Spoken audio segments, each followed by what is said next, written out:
Bismillahirrahmanirrahim. Assalamualaikum warahmatullahi wabarakatuh. Waalaikumsalam warahmatullahi wabarakatuh. Waalaikumsalam warahmatullahi wabarakatuh. Telat. Alhamdulillah. Ngajar Wassalamualaikum ala Rasulillah wa ala alihi wa sahbihi ajma'in. Asyhadu an la ilaha illallah wahdahu la syarikalah wa asyhadu anna Muhammadan abduhu wa rasuluhu la nabiyya ba'dah.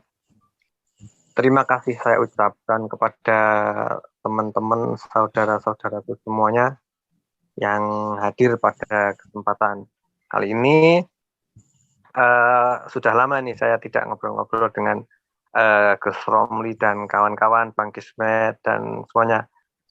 Untuk pada malam hari ini saya ditemani ya untuk nanti mengatur jalannya diskusi, dibantu oleh Ustadz Harjoko Ahmad.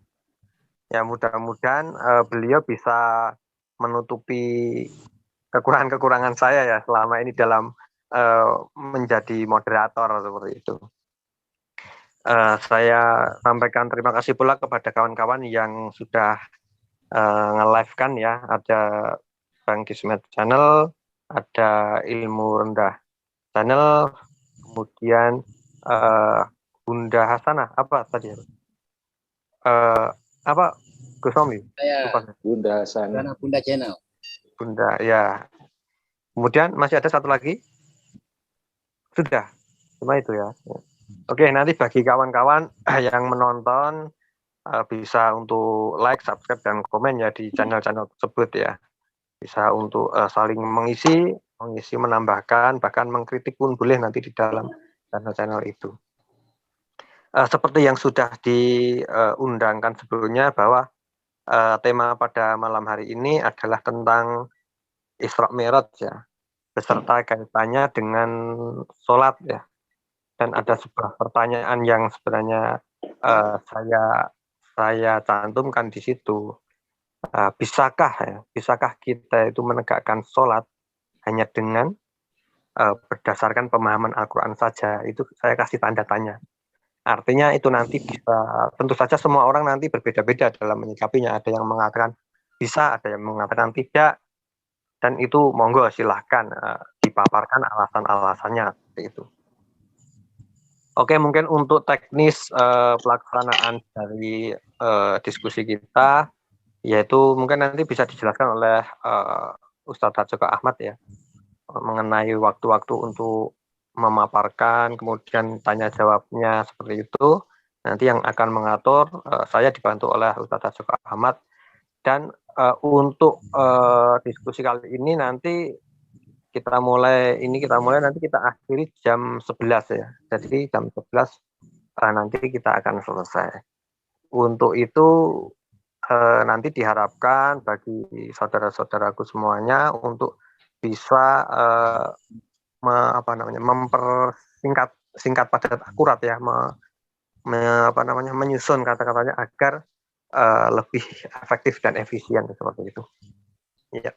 Assalamualaikum warahmatullahi wabarakatuh. Waalaikumsalam. Pada kawan-kawan Muslim, baik yang di Zoom Peta Islam maupun para netizen ya. Tentunya kajian tentang Isra Mi'raj atau bisakah menegakkan sholat hanya dengan pemahaman Al-Quran.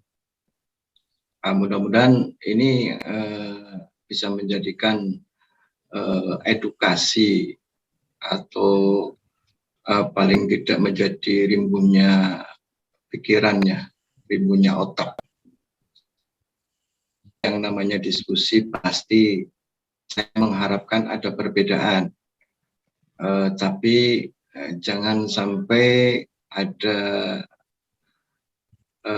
menyerang tentang pribadi, tentang individu orangnya, tapi sanggahlah dengan disiplin ilmu masing-masing. Dan di sini tuh yang jelas saya nanti ya kawan-kawan yang lain nanti kalau mau bertanya atau mau menambahkan harus ada resign, ya kan, harus angkat tangan gitu. Karena tertulis di undangan ini, yakni narasumber ini ada Gus Romli, ada Ustadz Opo, dan Pak Hendra ya. Mungkin ada kendala teknis ya. Assalamualaikum. Waalaikumsalam warahmatullahi wabarakatuh. Jadi begini, Pak Opo, nanti mungkin untuk pemaparan tentang Isra Mi'raj mungkin jenengan dulu. Nanti yang kedua Gus Romli. Saya sudah musyawarah dengan tuan rumah ya, Sohibul Bait, dengan Pak Ain ini 7 menit. Nanti Gus Romli juga 7 menit. Nanti mungkin ada tanya jawab ya, yang tanya 3 menit, yang menjawab 5 menit. Gitu ya Pak Ain ya. Itu seperti itu. Ya, untuk untuk masalah waktu saya kira sepakat saya. Tapi kalau untuk masalah pemaparan nanti sedikit mungkin Ustadz Harjoko sebagai memaparkan dulu sekilas kalau tentang Isra Mi'raj itu biasanya seperti itu. Siap. Tapi intinya saya batasi 7 menit ya. Iya. Itu sangat. Kebetulan saya ada di sini sudah saya untuk digitalnya adalah, jadi tidak ada yang dikurangi, tidak ada yang dilebihi. Nanti kalau tinggal sekian detik nanti saya ingatkan. Itu mungkin dimulai saja ya. Mudah-mudahan. Tadi ada pertanyaan sepertinya. Oh iya, monggo. Tentang mekanisme. Apakah ada pertanyaan? Ini ada yang mendengung ini apa? Saya mungkin Bang. Coba dia bagus. Kan kita lagi live. Ya. Lanjut. Mungkin nanti kalau ada pemaparan, tolong di mute semua, ya kan? Jangan dibuka. Nanti dibukanya setelah Kalau diberi kesempatan. begini dengung, Mbak. Enggak. Bagus. Enggak. Gus Romli bagus. Tolong bahasanya jangan terlalu resmi begitu. Kayak tadi malam itu, En. Oh iya. Intinya begini. Karena resmi. ini bukan di sini saja yang mendengarkan ya. Apalagi ini disiarkan dengan beberapa channel ya, termasuk Peta Islam Channel, termasuk Bangkismet Channel, termasuk Ilmu Rendah Channel, termasuk Hasanah Bunda Channel, dan dukunglah untuk like, komen, dan subscribe untuk channel-channel Muslim ya, itu karena insya Allah ibadah. Mungkin dimulai ya, Pak Ain ya. Ya silakan. Oke. Ini saya beri kesempatan kepada narasumber pertama ini, Pak Opo. Nanti setelah jenengan Pak Opo mulai muqaddimah, mulai start waktunya. Tafadhol untuk Pak Opo. Ya silakan Pak Opo. Pak Opo. Bismillahirrahmanirrahim. Assalamualaikum warahmatullahi wabarakatuh. Waalaikumsalam warahmatullahi wabarakatuh. Pertama-tama saya ingin membuka sebuah persoalan ya, tentang adanya 6 perbedaan pendapat terkait studi kasus Isra Mi'raj itu sendiri di tubuh umat Islam ya. Seperti yang dikatakan Al-Mubarak Furi. Dia mengatakan tidak diketahui secara pasti kapan tanggal terjadinya Isra Mi'raj. Ada yang mengatakan Isra Mi'raj terjadi pada periode akhir kenabian di Mekah, sebelum Muhammad hijrah ke Madinah. Itu menurut Al-Maududi. Yang kedua, Isra Mi'raj terjadi pada tahun pertama sebelum hijrah. yaitu antara tahun 620 sampai 621 Masehi. Yang ketiga, menurut Al-Alamah Al-Mansur Furi, Isra Mi'raj terjadi pada malam 27 Rajab tahun ke-10 kenabian. Dan ini yang populer. Tapi Safiur Rahman Al-Mubarak Furi menolak pendapat tersebut dengan alasan karena istri pertama Muhammad, Khadijah, meninggal pada bulan Ramadan tahun 10 yaitu 2 bulan setelah bulan Rajab, dan saat itu belum ada kewajiban sholat 5 waktu, dan seterusnya pendapat yang lainnya kan. Kesimpulannya ya seperti disimpulkan Al-Mubarak Furi tadi, tidak diketahui secara pasti kapan tanggal terjadinya Isra Mi'raj. Jadi dalam ketidakpastian itu, ya kan, tentu kita ingin menjadikan Al-Quran ini sebagai satu pedoman yang tidak diragukan, pedoman yang meyakinkan. Kan seperti itu. Karena kalau kita berdasarkan pada referensi-referensi yang ada ini, tidak ada kepastian. Ya kan? Oleh karena itu, saya ingin mencoba menelusuri dimulai dari apakah benar Isra Mi'raj itu sesuai Al-Quran. Seperti itu jadinya. Ya kan? Apakah ada frasa Isra Mi'raj itu di dalam Al-Quran? Kan gitu. Pertanyaan mendasarnya kan seperti itu. Karena yang saya ketahui, ya kan, di dalam Al-Quran itu adanya surat Al-Isra dan surat Al-Ma'arij, kan seperti itu. Maka saya memulainya dari surat Al-Isra itu sendiri, ya surat ke-17 ya kan. Ya kalau dipikir-pikir angka 17 ini simbol apa gitu. Apakah dia terkait dengan simbol sholat yang dilakukan 17, kalau orang bilang rokaat itu kan, apa dia terkait dengan surat 17? Ini kan sebuah pertanyaan-pertanyaan yang patut gitu dipikirkan gitu. Apa makna angka 17 pada surat Al-Isra itu?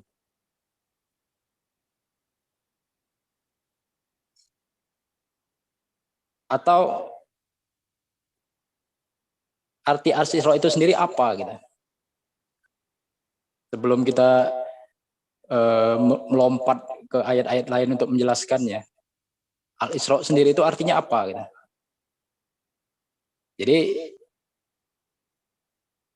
saya hanya melempar sebuah pertanyaan, ya kan? Ya untuk mengetahui sejauh mana yang ada di sini memahaminya gitu. Karena saya tidak ingin menawarkan sesuatu yang dianggap sudah mengerti. Kalau dianggap sudah mengerti, buat apa saya tawarkan sesuatu? Kalau dianggap sudah final, buat apa saya menyampaikan sesuatu yang lain gitu? Tapi sudah final kan gitu. Makanya saya bertanya, Al-Isra itu apa gitu? Saya kira demikian saja. Karena waktu saya kan terbatas, tidak mungkin saya panjang lebar ngomong kan. Masih 2 menit lagi. Oh, 3 menit lagi ya? Masih 2 menit. 2 menit lagi. Jadi kalau saya ya kan, memahami Al-Isra itu adalah sebagai uswatun hasanah, di mana surat Al-Isra itu adalah terdiri dari 111 ayat. Jadi ada apa dengan angka 17 dan angka 111? Surat ke-17 terdiri dari 111 ayat. Saya pikir Allah tidak sembarangan gitu menetapkan angka-angka ini pada surat Al-Isra itu sendiri gitu. Artinya ada makna di balik angka-angka yang Allah tetapkan gitu. Nah, saya hanya memberikan sebuah bahan pemikiran lah gitu untuk dijawab lah gitu oleh peserta yang ada di sini ya, peserta Zoom. Saya pikir untuk sementara gitu dulu. Terima kasih Pak Moderator. Oke, masih berapa ini? Masih 20 detik lagi, tapi oke lah. Nanti mungkin ada penambahan lagi. Saya hanya melempar sebuah persoalan aja Pak. Jadi ada 2 tadi persoalan. Persoalan pertama, adanya perbedaan pendapat Tentang di antara Isra. para ulama tentang kapan pastinya Isra Mi'raj itu. Ya. Yang kedua, tidak ada perasa Isra Mi'raj di dalam Al-Quran. Setelah saya buka-buka Al-Quran tidak ada. Gimana? Setahu saya. Yang kedua apa? Yang kedua, saya tidak menemukan istilah frasa idofa Isra Mi'raj gitu. Oke. Atau kata Mi'raj saya tidak temukan dalam Al-Quran. Mungkin ada yang menemukan, boleh dibagi kan gitu. Nah, yang ketiga, sebenarnya Al-Isra itu apa? Terkait angka 17 dan terkait 111 ayat. Nah, jadi ada 3 pertanyaan itu yang saya kira menarik untuk didiskusikan kan gitu. Oke. Terima kasih. Pak Opo, terima kasih atas pemaparan tentang kajian Isra Mi'raj, atau bisakah menegakkan sholat hanya dengan pemahaman Al-Quran. Ini yang memberi judul Sohibul Bait Peta Islam Channel, yakni Pak Ain. Nah, ini ada 3 ya tentang satu, apa itu Isra Mi'raj, termasuk kata Mi'raj sendiri ya. Yang kedua adalah tentang 17, mungkin ini 17 rakaat yang menjurus kepada 111 ayat ya. Itu mungkin ini waktunya untuk narasumber kedua, yakni Gus Romli ya. Tabadul Gus Romli. Berkaitan dengan tema A'udzubillahi minasyaitonirrajim. Bismillahirrahmanirrahim. Banyak kitab ini. Bismillahirrahmanirrahim. Subhanalladzi asra bi'abdihi lailan minal masjidil harami ilal masjidil aqsa. Minal masjidil harami ilal masjidil aqsa alladzi barakna hawlah linuriyahu min ayatina innahu huwas sami'ul basir. Shadaqallahul azim. Maha suci zat, ya kan, yang telah menjalankan abdihi, ya kan, yaitu pengertian abdihi ini dalam tafsir yang saya baca adalah ruh dan jasad, ya, karena ini abdi, ya, nggak mungkin kalau ruhnya saja itu kan apa, kalau ruhnya saja berarti masjid, ya kan. Kalau jasadnya saja, ya pocong, ya begitu kan bahasa enaknya ini. Jadi jelas abdi di sini, menurut tafsir yang saya baca ini adalah ruh dan jasadnya baginda Nabi yang diisrokan. Nah, karena dari frase asro ini, baginda Nabi itu sebagai objek. Jadi muncullah frase isro, ya. Selanjutnya mana, Bis? Oleh karena itu ya, ini sudah menjawab ya pertanyaan Abah Opo tadi tentang frase Isra itu. Ya, itu dari derivasi dari kata-kata frase Asra. Bahwa dijelaskan lebih lanjut oleh Al-Imam Nasiruddin Abul Khair Abdullah bin Umar Al-Baydawi ya, ahli tafsir yang saya baca ini, bahwa begini, tadi mengenai tanggal itu, ini dijawab kok oleh orangnya, ahli tafsirnya. Bismillahirrahmanirrahim. Waqtulifa fi annahu kana fil manam aw fil yaqadati biruhihi aw jasadihi wal aktsaru ala annahu asri bijasadihi ila baitil maqdisi tsumma urija. Nah, ini kan dari urija itu timbul derivasi mi'raj. Asik ini kalau saya baca ini. Tsumma urija bihi ila samawati hatta taha ila sidratil muntaha. Jadi apa namanya, ini juga di dalam kitab yang terkenal ya, Anwarut Tanzil wa Asrarut Ta'wil, juz 1 halaman 576. Nanti kalau waktunya saya habis dibilangin aja kan, toh nanti dialognya akan berlanjut. Habis bos gitu. Bismillahirrahmanirrahim. Dan ada perselisihan pendapat ya tentang fenomena Isra Mi'raj itu ya.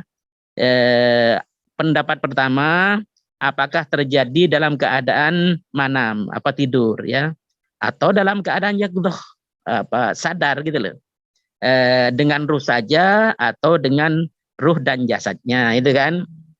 Tetapi mayoritas ulama berpendapat bahwa Allah Subhanahu wa taala mengisrokan baginda Nabi dengan jasadnya ya, dari Masjidil Haram ke Baitul Maqdis ya. Juga memi'rajkan ini tsumma urija. Memi'rajkan baginda Nabi ruh dan jasadnya ke beberapa langit sampai berhenti di Sidratil Muntaha. Waduh, enak kalau baca tafsir ini. Sebentar.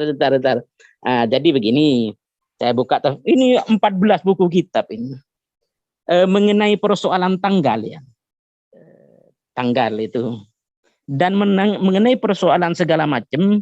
Ketika ada perselisihan, maka yang dipegang adalah pendapat jumhur ya. Bahkan banyak hadisnya nanti saya baca. Salah satunya kita mengikuti as-sawadul a'dham, kelompok yang mayoriti begitu, yang besar. Sebentar. Karena apa? Oh, ini kok ada hewan apa ini, Rek? Karena apa? Karena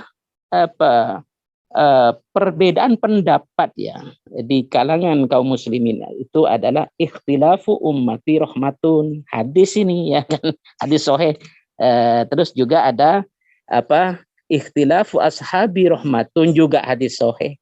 Perbedaan pendapat di kalangan umatku rahmat, perbedaan pendapat di kalangan sahabatku adalah rahmat juga. Sedangkan ada hadis lain bahwa kita dianjurkan untuk mengikuti as-sawadul a'dham. Nanti kalau panjenengan minta datanya mesti saya baca ini diriwayatkan ini. Ini namanya mustalahul hadis atau takhrijul hadis. Ya, jadi clear ya. Pendapat tentang tanggal itu kita ikut yang mayoritas. Mayoritasnya tanggal berapa petolekor ya? 27 Rajab. Terus mengenai kejadian tadi itu sudah. Kedua begini. Tentang persoalan sholat ya. Dari hadis riwayat siapa? Imam Muslim ya. Nomor hadisnya itu 162. Itu terjadi peristiwa Isra itu sampai tawar-menawar sholat macam-macam itu. Begini. Saya baca begini. Ini dari diriwayatkan oleh Imam Muslim dalam kitab sahihnya, jalurnya salah satunya melalui sahabat Anas bin Malik ya. Itu diceritakan mulai dari buruk macam-macam itu kan. Silakan semua ini dibaca di dalam kitabnya Al-Imam Jalaluddin As-Suyuti ya, Al-Ayatul Kubra fi syarhi qisasil Isra. Ya, juga dalam ini buku ini juga didukung ya oleh oleh Ibnu Hajar Asqalani, juga oleh siapa? Abu Abdillah Al-Qadhi, begitu. Asik buku ini. Nah, di sana dijelaskan, panjang kalau saya baca, waktunya 7 menit. Jadi artinya hadis ini sahih ya. Bahkan sahihnya menurut Imam Muslim, nomor hadisnya 162. Nah, kalau siapa saja yang mempertanyakan ya kesohihan. Tambahkan 1 menit, Gus Romli. 1 menit ya? Oh iya, Ya. Begini aja. Jadi, saya bingung, terlalu banyak data ini. Jadi begini, tentang hadis ini sudah paten, sudah sahih ya, bahwa baginda Nabi melakukan Isra Mi'raj itu faktual melalui ruh dan jasadnya. Tadi dijelaskan oleh kitab tafsir yang saya bacakan, dari ayat yang saya bacakan, dan juga diperjelas oleh hadis sahih Imam Muslim, nomor hadisnya 162. Silakan seandainya siapa saja yang tidak setuju, tetapi berdasarkan kapasitas. Jangan berdasarkan misalnya saya sendiri. Oh, saya tidak setuju. Nggak bisa. Saya ini apa? Kalau misalnya tidak setuju menurut ini, menurut Adz-Dzahabi, begitu, itu baru kita berjalan. Sudah lewat 1 menit apa? Lanjut dah. Sudah. Oke. Ya. Terima kasih, Gus. Jadi ini biar hidup ya. Artinya biar hidup, nanti kawan-kawan aja, Bang. Kok ini kaku, Bang? Ya, nanti kawan-kawan yang di sini yang mau tanya resign aja. Tapi ini saya beri kesempatan dulu sama Pak Opo sama Gus Romli. Yang ini Pak Opo, tadi pemaparannya kan sudah jelas nih ya, 2 narasumber nih. Saya beri kesempatan ini Pak Opo yang tadi bertanya, tapi pertanyaan satu aja kepada Gus Romli gitu. Silakan Pak Opo. Oh, nanti saya bertanya, Pak. Gitu ya? Iya. Anuan gitu. Ya, lanjut. Monggo, Pak Opo. Saya pikir, halo? Iya, Pak Opo. Iya, Pak. Saya pikir supaya ada variasi ya, peserta yang lain diminta untuk ini aja, memberikan pandangannya. Nanti Pak Opo. Nanti saya beri kesempatan untuk peserta yang di sini, Pak Opo. Itu. Ini Pak Opo sebagai saya katakan sebagai narasumber utama, walaupun ini narasumber utama ini adalah jenengan sama Gus Romli. Nanti semuanya juga sebetulnya narasumber. Gitu Pak Opo. Monggo Pak Opo. Halo. Ya. Jadi kalau saya memahami ya, bahwa Al-Isra itu sama dengan fungsinya di ayat itu sendiri, dari dalam surat 17 ayat 1 itu sendiri, itu tujuannya adalah linuriyahu min ayatina. Terus di situ ditutup dengan innahu huwas samiul basir.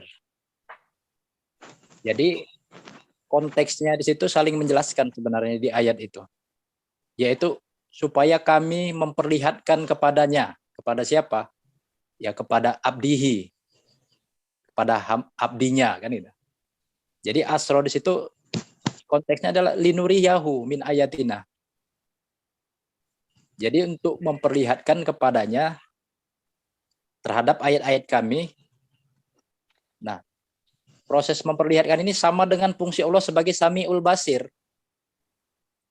Jadi Sami'ul Basir ini kalau saya memahami fungsi Allah sebagai satu-satunya yang membina pendengaran dan membina pengamatan, observasi, basir, absor, basir.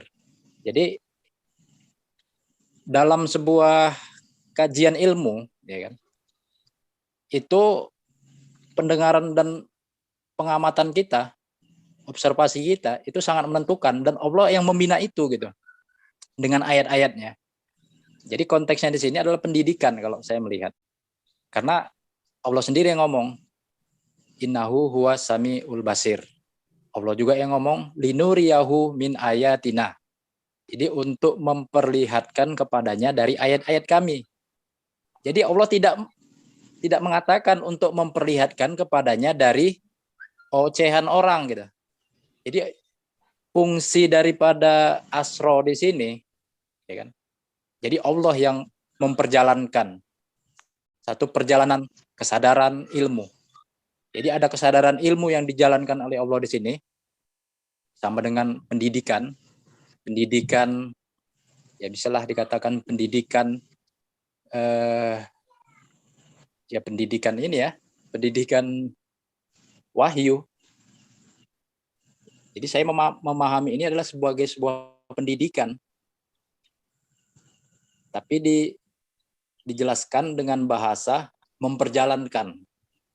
Apa yang diperjalankan? Hambanya. Apanya yang diperjalankan dari hambanya? Kesadarannya. Jadi nomor satu dalam hidup ini adalah kesadaran sebenarnya. Orang boleh keliling dunia. Ya kan, dari satu negara ke negara lain. Dengan pesawat canggih apapun, boleh, tidak salah, mampu, bisa. Tapi kalau tidak ada kesadaran di situ, ya tidak ada nilainya gitu. Di sisi Allah tidak ada nilainya. Jadi boleh-boleh aja kalau dikatakan jasad Muhammad itu melakukan sebuah perjalanan, ya kan? Boleh. Tinggal membuktikan kan gitu. Kata jasad itu sendiri di ayat-ayatnya kan. Tapi saya konsisten bahwa ayat itu sendiri menyatakan perjalanan yang dimaksud adalah perjalanan dalam rangka untuk melihat, ya, untuk Allah perlihatkan gitu. Jadi kalau Allah perlihatkan tentu abdinya tadi itu tentu bisa melihat gitu. Apa yang dia lihat? Ayat. Yang nyatanya tulisannya begitu, ayatina. Artinya dia tidak hanya melihat ayat itu secara kalamullah gitu. Tapi juga dia melihat ayatan lil alamin gitu. Adanya sebuah harmonisasi antara kalamullah dengan ayatan lil alamin. Kalau orang bilang ayat kauniyah kan gitu kan. Jadi adanya sinkron di situ. Bahwa Allah memperlihatkan itu sinkron. Oh, ini ayat kalamullah gitu. Ya kan? Ini ayat dan lil alamin gitu. Kan itu yang dikatakan ayat itu. Jadi saya melihat itu, melihat surat 17:1 ini, karena dari metode berpikir seperti ini nanti baru bisa kita bicara panjang lebar gitu. Ayat 1 ini kan ayat inti di dalam surat Al-Isra. Jadi kalau ketika ayat inti saja sudah bergeser kesadaran kita, pemahaman kita, saya kira ayat-ayat selanjutnya akan lebih bergeser lagi gitu. Ini inti di dalam, namanya ayat pertama kan, ayat terakhir kesimpulannya nanti. Uraiannya di ayat-ayat selanjutnya kan.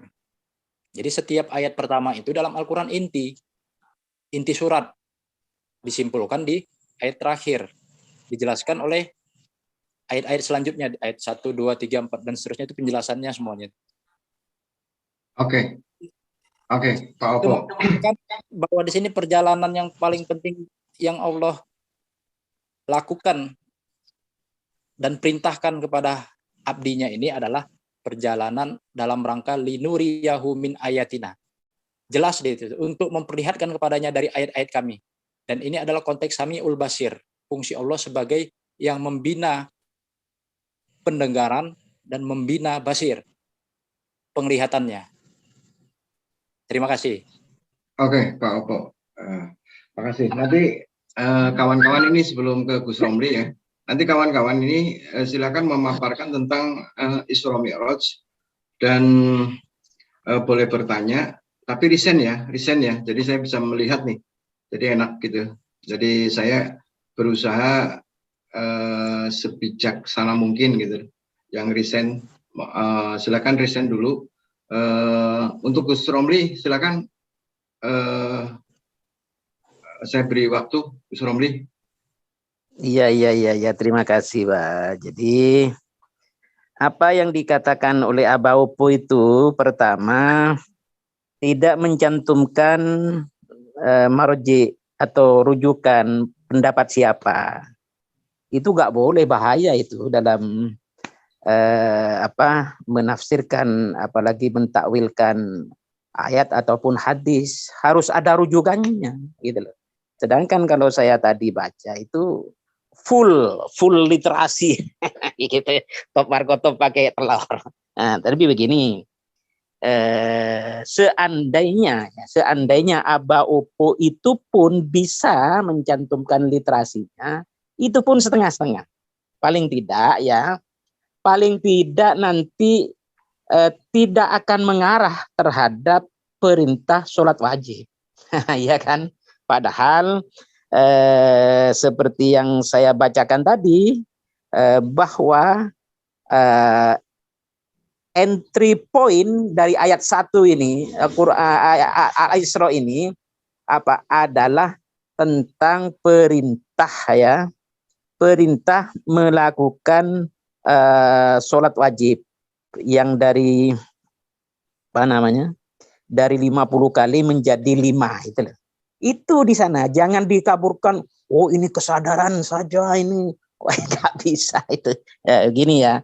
Jadi saya baca lagi inti dari hadis Sahih Muslim nomor 162 itu dijelaskan proses kan, dari buruk ini seperti ini dinaiki goyang-goyang terus sampai terakhir nanti ketemu di langit ini, ketemu Nabi ini, macam-macam itu kan panjang itu sampai subuh.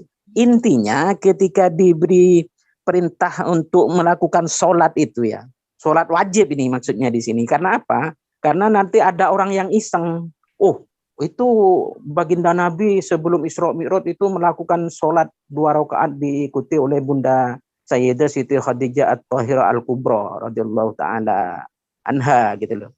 Iya, tapi itu kan bukan sholat wajib, itu sholat sunnah, nggak masalah, nggak bertentangan itu arahnya kok ke sana. Jadi sekali lagi dari peristiwa Isra Mi'raj itu bahwa ternyata memang tadi ada 3 pendapat ya. Pendapat yang pertama mengatakan bahwa di dalam malam Mi'raj itu Nabi Muhammad itu hanya melalui hati. Oh sebentar.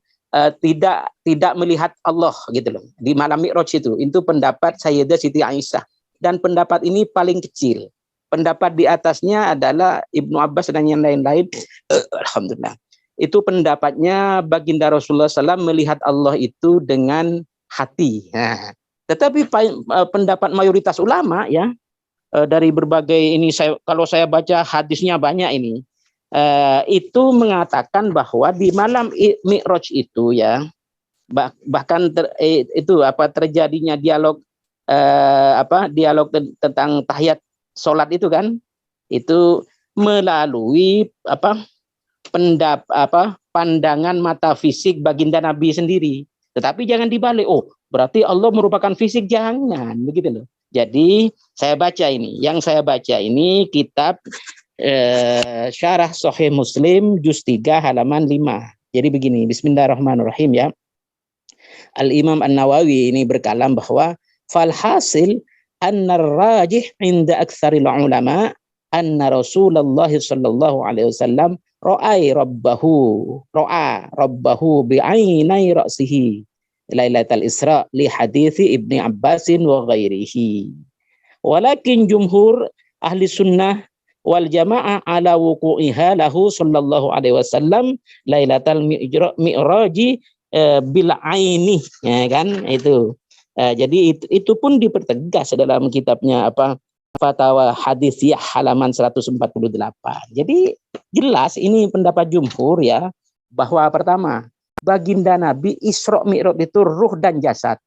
Untuk apa? Untuk menerima perintah sholat.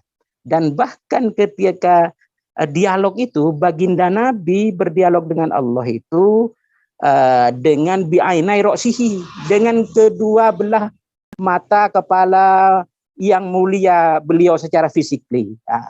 Menurut siapa ya? Menurut itu yang saya baca itu. Nanti kalau minta dalil lebih jauh banyak itu. Jadi begini, oleh karena itu ya, ketika kita akan membicarakan suatu ayat, jangan sungkan-sungkan loh. Kan ada pertanyaan begini, kita ini sudah cukup dengan Al-Quran. Itu sudah cukup, Al-Quran sudah ayatin bayinatin, Al-Quran sudah ayatan fussilah macam-macam. Itu perkataan yang sepertinya betul, tetapi gagal total. Karena apa? Karena di dalam Al-Quran sendiri ya, itu perintah untuk taat kepada Allah itu satu paket perintah untuk taat kepada baginda Nabi gitu loh. Jadi taat kepada Allah itu adalah amrun bi taatil Quran ya. Sedangkan taat kepada baginda Rasul itu amrun fi taati as-sunnah itu loh. Jadi as-sunnah itu ada qauli, fi'li dan takriri kan. Nah, jadi kalau memahami ayat Quran itu yang saya katakan menurut siapa? Ya menurut Abdul Wahab Khallaf dalam kitabnya Usul Fikih halaman 21. Jadi kalau membahas Al-Quran apalagi hadis ya, mentakwil dan mentafsirkannya jangan menurut pendapat sendiri. Itu ancamannya keras itu. Nah, sekali lagi kalau nanti ternyata Abah Opo ini tidak pernah menampilkan maroji atau literasi, bahkan tidak pernah menampilkan hadis tentang perintah sholat itu, ya menjadi benar kecurigaan saya bahwa panjenengan ini berkelompok menjadi seorang yang menggembar-gemborkan ajaran ingkarus sunnah. Saya ingkarul Quran, ya enggak, saya membahas Quran lalu di breakdown oleh hadis, oleh qauli fi'li takriri kok. Ya begitu. Jadi setelah ini kalau panjenengan minta, saya baca banyak hadis bahwa hadisnya itu di mana? Sallu kama ra'aitumuni usolli, banyak kan.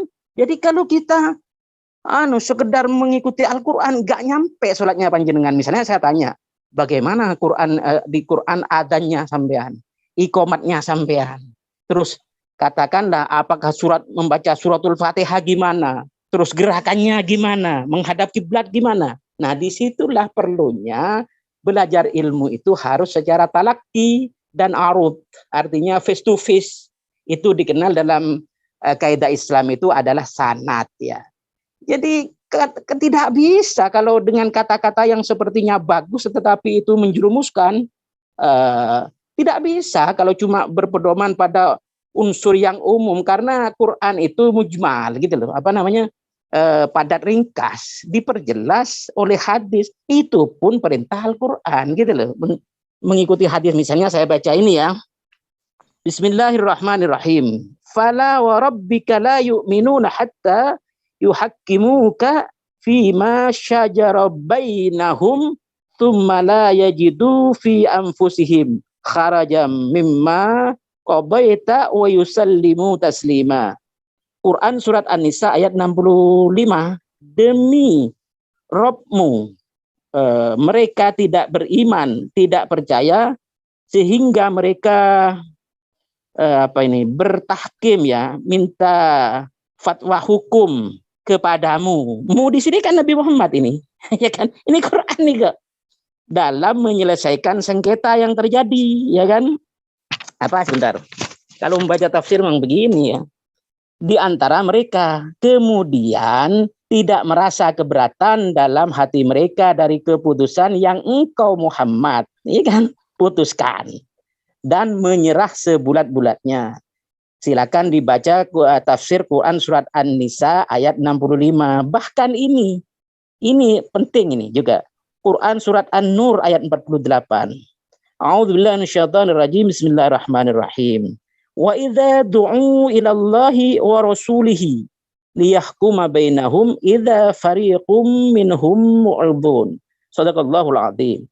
Dan apabila ya panjenengan diajak atau dipanggil untuk bertahkim ya, meminta fatwa hukum kepada Allah, maksudnya kepada Al-Qur'an dan kepada rasulihi, kepada baginda Nabi sallallahu alaihi wasallam, maksudnya kepada hadis, kepada sunnah yang 3 pilar itu, untuk memutuskan persoalan mereka. Tiba-tiba sebagian dari mereka mengabaikan, masih banyak ayatnya ini. Ya itu saja. Oke, ini Gus, kitab tafsirnya sudah saya baca. Oke, Gus Ramli. Ya. Ini nanti sebelum ke Dokter Ardiani sama Gus Wong, mohon kawan-kawan ya, semacam Pak Jepri, silakan dipaparkan. Silakan. Pak Darman, sang penggembara Pak Arya, dan Bang Kismet ya, termasuk Marianto sama Muhammad Maulana serta Silva. Tapi resign ya, harus resign gitu. Dan ini waktunya nih, asik nih. Bu Dokter, silakan Bu Dokter. Makasih Ustaz. Satu-satunya yang cantik di Zoom ini. Ini ada rasa, ini dua orang. Saya tahu lebih dulu Bu Dokter. Lanjut. Oke. Nah, barangkali salam Bang Opo, Assalamualaikum. Ini barangkali ketemu ini Bang Opo-nya ini, karena saya baru dengar ada statement demikian. Nah, ini sebenarnya berkali-kali juga saya suarakan ini, karena saya pun sering dimusuhi itu karena ini. Karena lagi-lagi perihal istilah ataupun penggunaan kata, penggunaan bahasa, penggunaan kalimat yang tidak digunakan pada tempatnya atau tidak tepat, dan itu tidak benar juga dibebankan kepada sosok yang awam sebagaimana Bang Opo ya, karena beliau pasti sosok awam. Saya nggak yakin beliau ahli, apalagi kalau disebut tergabung dalam ulil amri ataupun gabungan para ahli atau cendekiawan. Nah, ini ada statementnya mengatakan bahwa apakah cukup dengan membaca, mengetahui Al-Quran, kemudian kita otomatis bisa mengetahui tentang Isra Mi'raj, sholat dan lain-lain. Nah, karena ini ada juga statement dari Gus Romli yang mengatakan rada-rada ingkar Al-Quran, ingkar sunnah ya. Nah, ini juga yang sebenarnya kenapa saya tekankan di sini berulang-ulang di beberapa, sampai saya disebut penyusup, saya nggak peduli. Sampai saya disebut musyrik, kafir, yang berkedok mengaku-ngaku muslim, saya nggak peduli, nggak ngaruh itu. Itu adalah apa itu Al-Quran. Jadi apa itu Alkitab bernama Al-Quran? Apakah memang benar Al-Quran itu hanya sebatas 6, 2, 3, 6 ayat? Apa hanya Al-Quran itu dibatasi oleh 113 surah atau bab, 30 juz atau 30 bagian? Apakah Al-Quran itu begitu? Terus dikemanakan firman yang mengatakan bahwa walaupun yang namanya firman, yang namanya kitabullah, yang namanya kalamullah, yang namanya kalimatullah, itu walaupun dikuras berkali-kali air samudra untuk dijadikan tinta, tidak akan pernah cukup untuk menuliskan. Ya, manusia tidak akan pernah sanggup untuk menuliskan semua yang disebut dengan segala firman ataupun kitabullah. Nah, bagaimana mungkin itu dibatasi hanya yang bisa dituliskan oleh manusia? Jadi kalau kesannya tidak ada letter per letter tertulis di dalam 6, 2, 3, 6 ayat, terus dikatakan bahwa ini nggak ada dalam Al-Quran. Gimana ceritanya itu? Terus kami yang dokter-dokter menerapkan tentang ilmu dunia, sains dan teknologi, perihal ilmu kedokteran. Bagaimana ceritanya itu kita dikedepankan itu mengatakan bahwa kita mengaplikasikan itu bukan berdasarkan firman, bukan berdasarkan petunjuk dari Tuhan, bukan berdasarkan Al-Quran. Terus berdasar dari mana? Adakah pemberi petunjuk selain Tuhan? Makanya itu Al-Quran, ilmu kedokteran itu pun juga ilmu dari Tuhan, adalah Al-Quran. Yang bentuknya itu tadi saya pernah paparkan juga, sepertinya di Zoom atau di Mana Ilmu Rendah juga kayaknya di channelnya beliau itu, Zoom itu, bahwa Al-Quran itu kenapa ada di dalam Al-Quran dikatakan atiullah wa atiur rasul wa ulil amri minkum, itu karena Al-Quran itu terdiri dari yang tertulis, ya terdiri dari yang dituliskan apa yang dimuat secara umum atau general. Nah, itu 6236 ayat itu. Kemudian yang dituliskan secara khusus. Nah, itu 300 ribuan hadis yang sahih dan sharih. Itu ditulis secara khusus. Kemudian textbook ataupun buku ajar dari ulil amri dari sejak zaman salaf, generasi salaf sampai generasi khalaf, sampai kapanpun menjelang dunia kiamat. Itu juga termasuk Al-Quran. Adalah Al-Quran yang ditulis secara detail dan terperinci. Nah, ilmu kedokteran kapasitasnya ada di situ. Di buku ajar textbook ulil amri. Ulil amri zaman khalaf, bukan lagi salaf. Salaf sebenarnya sudah ada juga ilmu kedokteran di zaman itu. Hanya kok di ilmu kedokteran yang kemudian dikembangkan. Nah, itu dia. Kemudian Isra. Nah, ini lafal apa? Istilah kata saja ini sudah blunder juga. Isra itu apa? Isra itu kalau secara makna, secara bahasa. Nah, ini juga arti tafsir dengan takwil. Banyak yang tidak tahu apa itu tafsir, apa itu takwil. Membedakan apa itu tafsir, apa itu takwil. Membedakan dalil nakli, dalil akli juga banyak yang nggak tahu. Apa bedanya dengan itu. Jadi kalau tafsir itu artinya sama dengan menerjemahkan. Jadi memberikan makna atau arti kata menurut bahasa. Kalau takwil memberikan makna atau arti kata berdasarkan istilah atau secara kontekstual. Kalau tafsir tekstual, ya, kalau tafsir secara sempit, kemudian takwil secara luas. Ya, kalau tafsir, yang namanya tafsir menerjemahkan biasanya itu karena kita hanya mengalihbahasakan, menafsir dari bahasa dialek suku Quraisy Mekah menjadi bahasa Indonesia, berarti biasanya itu satu suku kata ditranslate, ditafsir satu suku kata juga. Tetapi kalau ditakwil, dimaknakan secara istilah, secara luas, secara kontekstual, berarti itu akan banyak karena akan dijelaskan penjelasan ini di sini. Ya, misalnya misalnya madrasah kalau ini kemudian ditafsir sekolah, ya, ditafsir. Kemudian ditakwil. Nah, sekolah itu tidak bisa ditakwil dengan satu kata juga. Lebih minimal 2, 3 sampai supaya ini jelas. Sekolah adalah bangunan bla bla bla bla, ya, kayak begitu. Itulah ditakwil. Kemudian tadi apa? Isra, ya. Isra itu kalau dilihat dari secara bahasa, secara tafsiran, itu adalah perjalanan yang dilakukan malam hari. Kenapa Nabiullah Yakub kemudian diberi nama Nabiullah Israel? Itu karena beliau senantiasa ataupun sering melakukan perjalanan di malam hari. Itulah makanya beliau disebut Israel. Il-nya di situ si, Isra-nya di situ pejalan malam hari atau si pejalan malam hari atau yang berjalan malam hari. Itu Isra. Arti secara kata, ya secara istilah ya terserah kontekstualnya dibawa kemana. Nah, seperti ini tadi. Nah, itu lagi tadi kesadaran.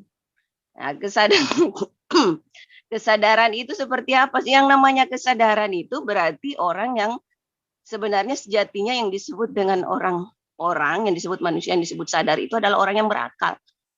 Orang yang mempergunakan akal, pikiran yang Tuhan berikan. Siapa itu? Ya semua muslim.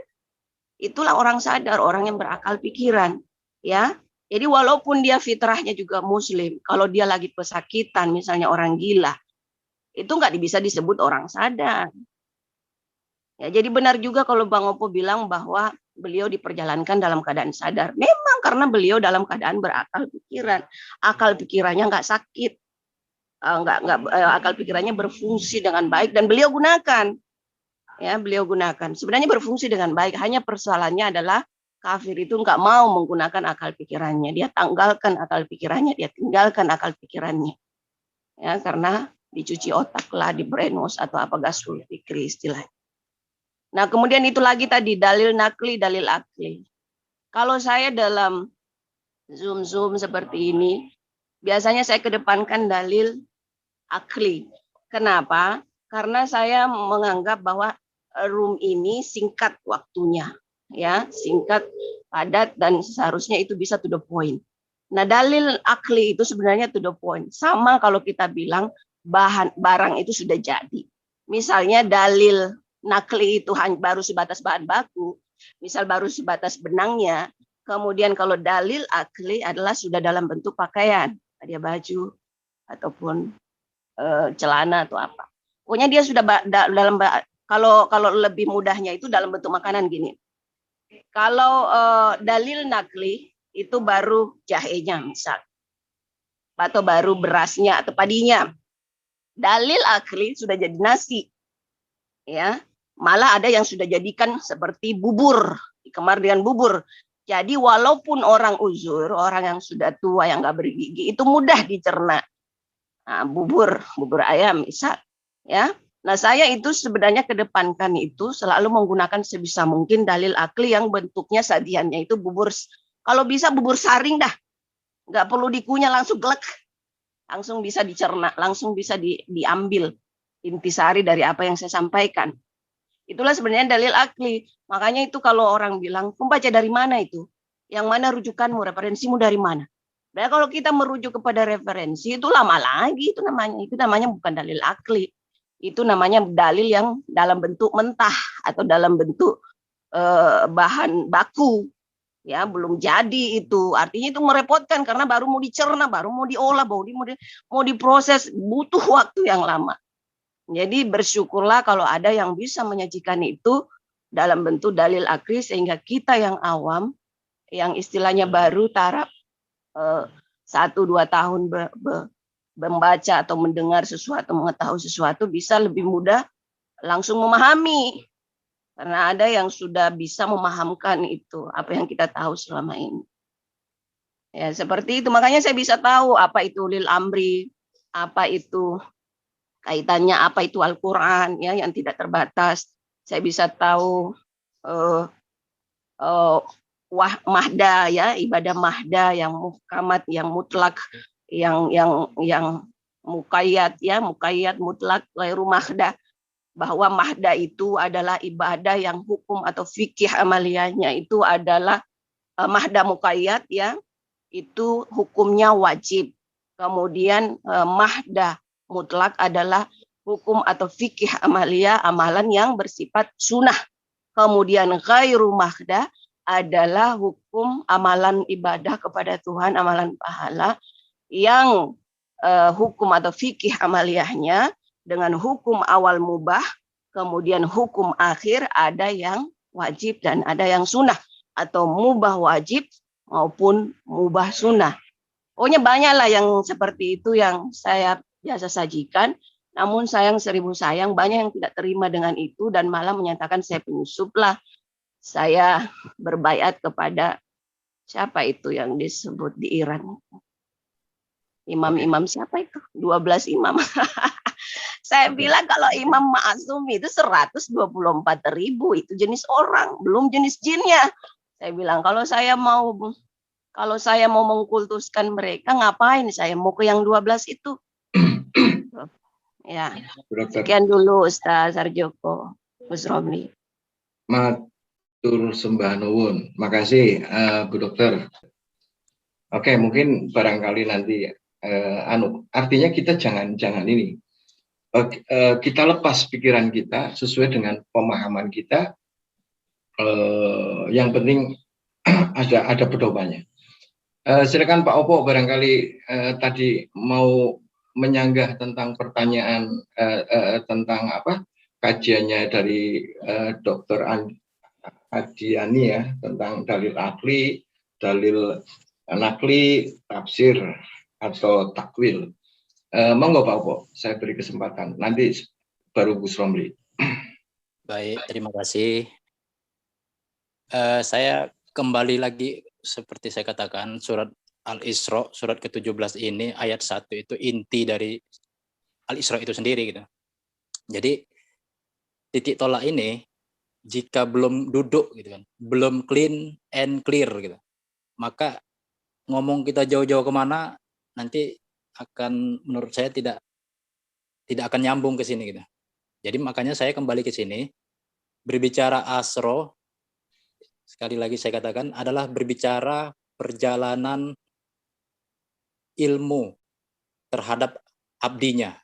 Jadi abdinya ini, ya, bagaimana ilmu berjalan pada abdinya, pada kesadaran abdinya ini, yaitu Allah memperlihatkannya ayat-ayat kami. Tadi kan ada sanggahannya, seolah-olah kalau kita bicara ayatinah ini, ayat-ayat kami ini, hanya berbicara ayatul kitab, kan gitu. Seolah-olah hanya berbicara ayat Alkitab. Padahal ada juga ayatin fis samawati wal ard. Itu bukan kata manusia, itu kata Allah dalam Al-Qur'an ya. 12:105. Jadi ayat itu tidak hanya 6236 ayat. Itu namanya ayatul kitab. Tapi justru yang lebih luas lagi, mengandung ayatun muhkamat, mengandung al-hikmah, adalah ayatin fis samawati wal ard. Karena kalau semua ayat-ayat yang Allah ciptakan dalam ruang lingkup as-samawat wal ard itu dituliskan, mau setebal apa kitab itu kan gitu. Namun Alkitab itu memandu, ya kan? Mana yang dikatakan ayatin fis samawati wal ard dan mana yang hanya halu atau hayalan, tahyul. Kan banyak ini orang mengatakan, oh ini ciptaan Allah, oh ini ciptaan Allah, padahal tidak ada di dalam kenyataan pun tidak ada gitu. Tidak bisa dibuktikan wujudnya, tidak ada. Di samawati wal ard itu tidak ada gitu. Kalau jengkol jelas ada. Walaupun kata jengkol itu tidak ada di ayatul kitab, tapi di dalam kenyataan bisa kita lihat itu. Bisa kita perlihatkan bahwa itu adalah ayat juga gitu. Salah satu ayat itu. Bahkan lebih banyak yang tidak tertulis daripada yang tertulis. Jadi untuk Bu Dokter tadi, saya kira ini tidak ada pertentangan, clear untuk saat ini kan. Terus untuk menanggapi Gus Romli tentang ingkar sunnah gitu, ingkar Quran, kalau saya berpedoman pada 261, ya kan? Bahwa kalau kalimat robnya itu ya adalah tidak ada itu disebut-sebut ingkar sunnah, ingkar Quran sebenarnya. Yang ada adalah zalika bi annahum kanu yakfuruna bi ayatillah wa yaqtuluna nabiyina bi ghairil haqqi. Zalika bima asaw wa kanu ya'tadun. Jadi di sini ini panjang ayatnya sebenarnya, tapi saya kutip cuplikannya aja. Sebelumnya menjelaskan, di sini dijelaskan, disimpulkan seperti itulah mereka yang mengkafiri ayat-ayat Allah. Jadi sebenarnya kategorinya itu sebenarnya jelas. Ada orang yang mengkafiri ayat-ayat Allah. Ditukarnya dengan ocehan-ocehan manusia gitu kan. Untuk sebagai sebuah rujukan gitu. Ya kan? Jadi dia tidak mengakui bahwa ayat-ayat Allah ini baik yang tersurat maupun yang tersirat adalah sebagai rujukan, dia tidak akui itu. Jadi ketika ada orang menyampaikan ayat-ayat Allah ini, dia bilang itu bukan rujukan gitu. Nah, ada, ini kata Allah sendiri. Jadi kita menilai berdasarkan 261 itu. Jadi yakfuruna bi ayatillah wa yaqtulunan nabiyina bi ghairil haq. Jadi yang sebenarnya penilaian itu seperti ini gitu. Bahwa inna ila rabbika ruj'a. Hanya menurut Rob Anda lah rujukan, sebagai rujukan. Jadi referensi itu rujukan, ruju'ah. Kata-kata rujukan itu dari situ, dari ayat Allah itu. Jadi bicara inna ila rabbika itu sama dengan bicara inna ila ismu rabbika. Sama dengan bicara inna ila bihamdi rabbika. Dan seterusnya. Itu sinonim-sinonimnya. Jadi tentang ingkar sunnah tadi telah dipatahkan oleh 261 bahwa sebenarnya orang yang tidak menggunakan penyebutan-penyebutan yang ada di dalam ayat-ayat Allah, kategorisasi yang ada di ayat Allah itu sama dengan yakfuruna bi ayatillah. Satu. Terus kemudian kembali ke ini ya, menanggapi tentang linuriyahu tadi.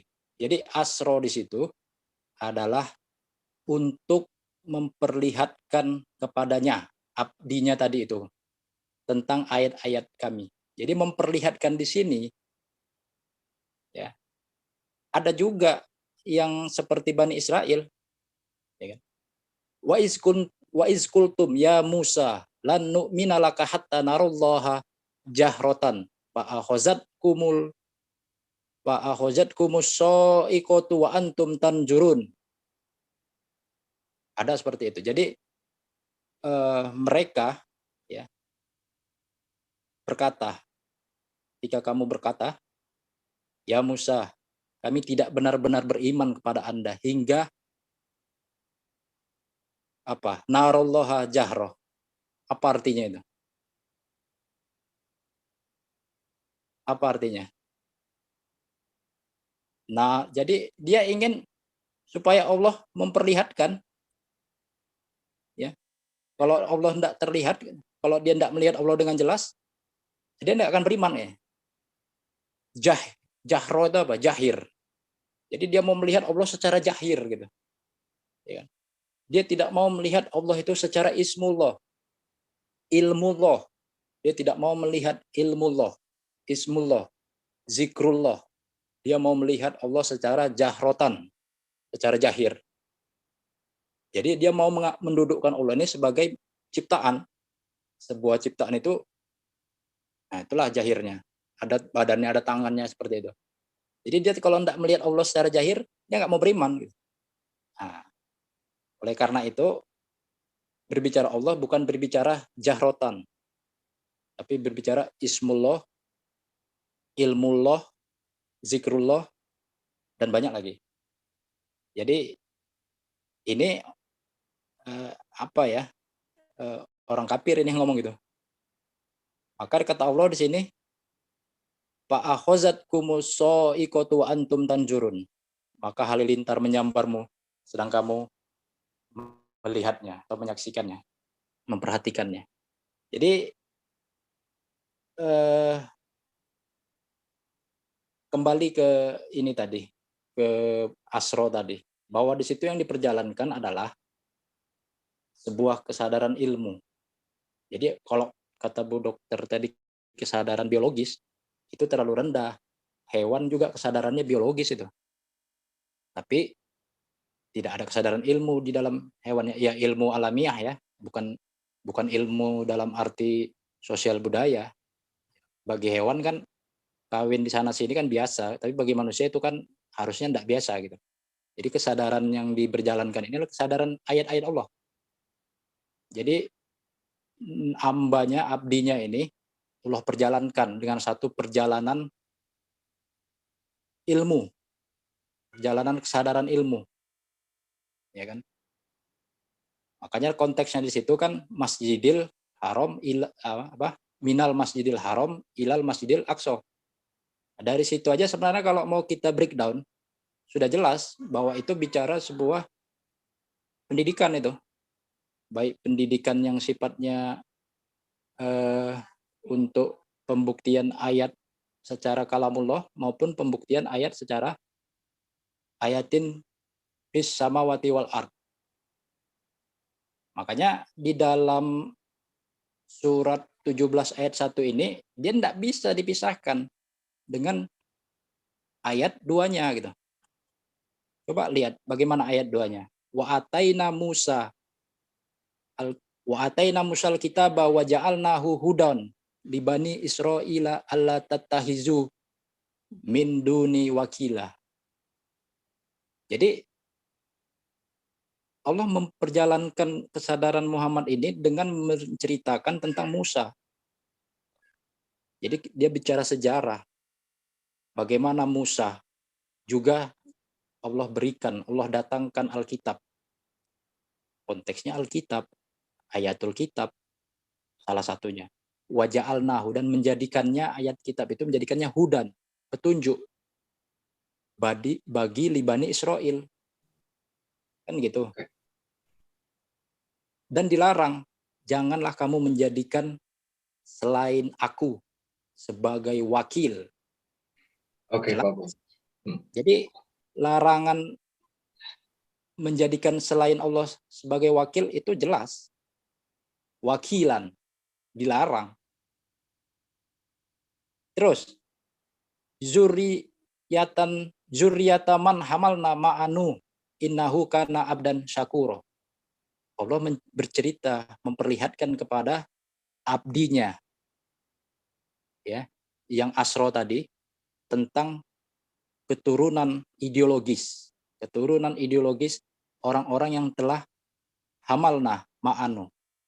Ya, Oke, Pak Opo. hamili.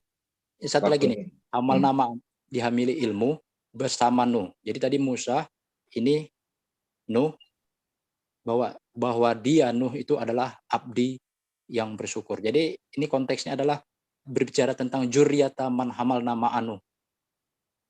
Ya, saya kira itu penjelasan ayat 1 sangat berkaitan dengan 2 dan 3 dan seterusnya. Jadi hendak membunuh ayatin bainatin, tapi harus jelas runutan ini. Inilah yang diperlihatkan, ayat-ayat ini diperlihatkan kepada abdihi tadi yang Asro. Ini dia. Jadi menelusuri masa lalu yang terkait dengan masa kini pada saat itu ya, pada saat Asro tadi. Saya kira itu dulu sementara. Terima kasih. Oke.